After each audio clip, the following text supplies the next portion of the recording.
Utah has become the first state in the country to ban pride flags from public schools and government property. The bill became law last night and it goes into effect on May 7th. Governor Cox chose not to sign or veto it, saying that he would not veto the bill because he expected the legislature to override it. He did write a letter to lawmakers asking them to consider repealing the part which applies to government properties. Cox says despite his concerns, he supports the bill's professed goal of making classrooms neutral spaces. Utah is also the first state banning fluoride in the public water systems.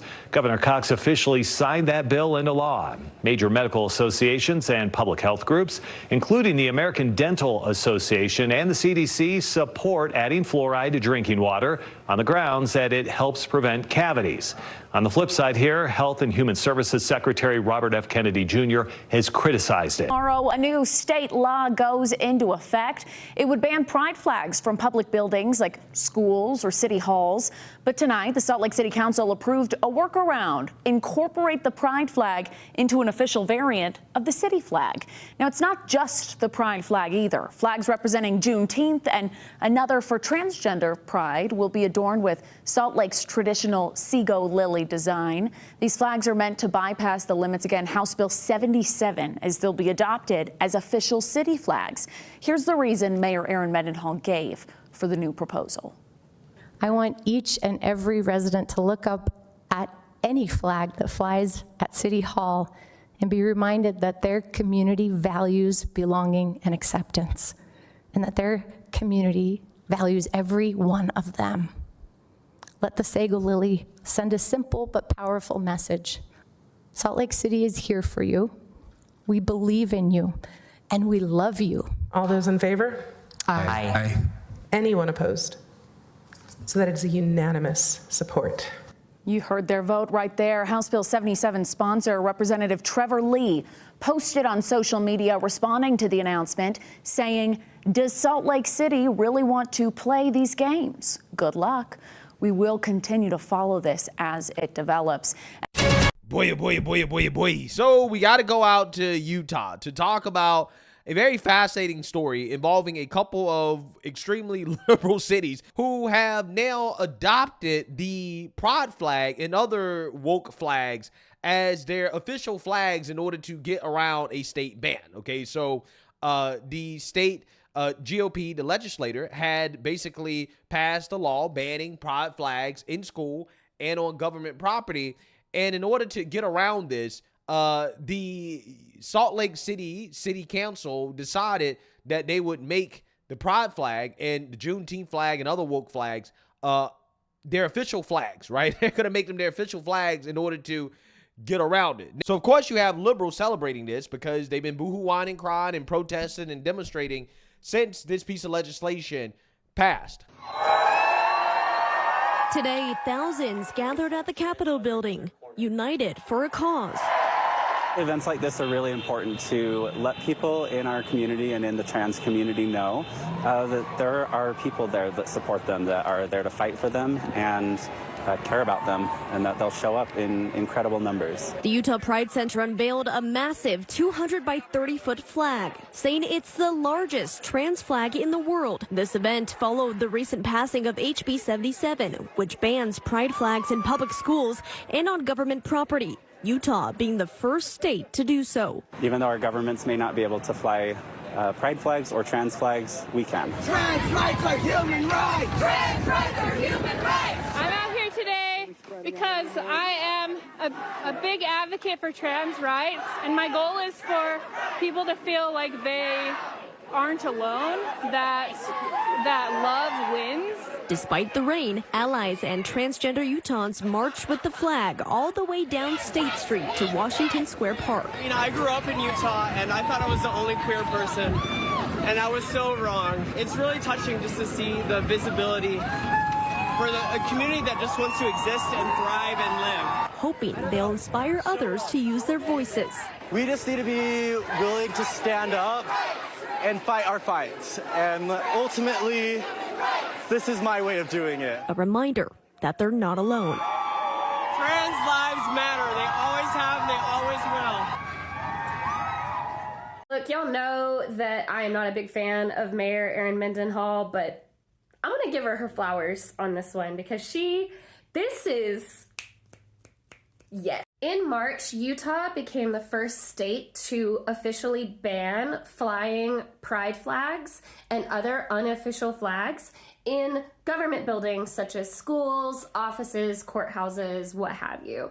Now, the language in the bill is unofficial flags. So what did Erin Mendenhall, the mayor of Salt Lake City, do last night at a city council meeting? She proposed 3 new official flags for the city of Salt Lake City, and they look a little something like this.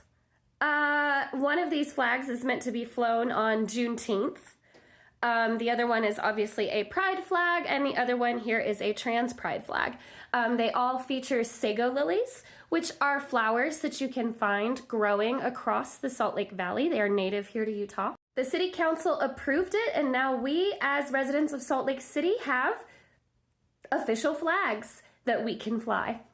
The ban on flying these flags went into effect last night. My friend, who is a public school teacher, had to go through her classroom and pull everything down before she left school yesterday. So this proposal and approval kind of happened, at the last day, the last minute, and we are compliant with the state law that bans us from flying such flags, again, in government buildings. I want to be very clear. The pride flag ban is only for government buildings. I, as a private business owner, can continue to fly my pride flag as much as I want. That will not stop them from using language like a public ban on flying pride flag. If you are a private small business owner like I am, please use your liberty and continue to fly your pride flags. Do not fall for the rhetoric of banning all pride flags in public that I have seen on social media. Yeah, so you seen that, you heard that. Another state, Idaho, also did the same thing as Utah, right? When it comes to banning these pride flags from being flown on government property. And Boise City, which is a liberal city in Idaho, they decided that, you know what, we're going to do the same thing that Salt Lake City is doing, adopting the pride flag as an official flag of the city in order to get around the ban. So without further ado, let's get into this. People are disrupting, they'll be ushered out into the lobby. Tense moments tonight, right before Boise City Council voted to make the pride flag an official city flag. This is the latest in the back and forth between the Boise mayor and Idaho's attorney general over a new state law restricting what flags can fly on government property. Our Abby Davis was at City Hall earlier. Abby, hundreds of people showed up for this. Right, most were there to support the city and what they call a symbol of inclusivity. About a dozen community members protested. In a big show of support, it's been flying it for a long time. Boiseans lined the barricades outside City Hall Tuesday, hoping council members would pass a resolution making the pride flag an official flag of Boise. The same flag the Attorney General recently asked the city to take down. I am a queer woman, and it's hard to deal with some of the hate in this state at the moment. We are changing the system, because we must. It was standing room only in council chambers as city council eventually voted yes. Councilmember Lucy Willits was the only no. And I suspect this will pass. And there'll be people in this room that will cheer and people who will be furious. And I guess I would ask, to what end? President Colin Nash says he sponsored the controversial resolution to help the city comply with the new state law outlining what flags are allowed on government property. It states official flags of a government entity are legal, but doesn't specify what falls under that category. I think there is an expectation among the opponents of it that the government should remain neutral in issues like this. I'm not neutral on defending marginalized neighbors. Yeah, I hear that, right? I hear you on that. But if it was a Trump flag, if it was a MAGA flag, if it was a Don't Tread on Me flag, if it was a Thin Blue Line flag, would you feel the same way? Right? Would you feel the same way? If it was a Confederate flag, would you feel the same way?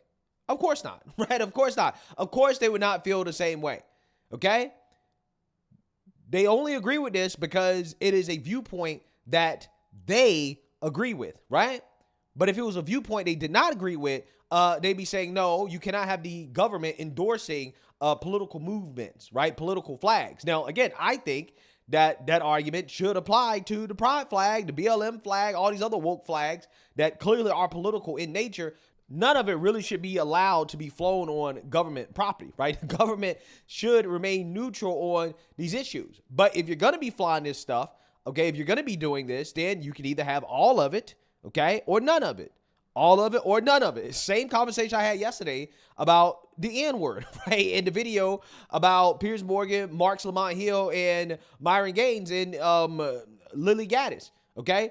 You either can have all of it or none of it, okay? You don't get special rights and privileges because you feel as if you're marginalized, you're oppressed. The evil, straight, white Christian man has all the power, right? Therefore, we should better do what we want. No, that's not how it works. That's not how it works. You can either have all of it or none of it. If you're going to be flying the pride flag, then you got to be okay when that MAGA flag go up, right? When that MAGA flag go up, when that thin blue line flag go up, okay? When the Trump flag go up, yeah, you got to be okay with it. You should be totally happy with it because that is what you sign up for when you push this type of stuff, okay? But, you know, again, these people are not about equal rights. They're about special rights and privileges. That's what they want. And this is just another example of what I'm talking about. They want special rights. This is a political statement by McLean today. Robert Coggins was one of several protesters. It's exclusionary. I don't think it's inclusionary. I just want to be able to have a voice. I feel like I do not have a voice, and this mayor does not let me have a voice. It represents everybody. We all have friends or family that are LGBTQ. Yeah, speak for yourself. It don't represent me, right? The pride flag does not represent me, okay? The BLM flag does not represent me, okay? These flags do not represent me. So don't say that it represents everybody. No, it represents a certain political movement. That's what it represents. Let's keep it all the way 100. Let's be honest about this.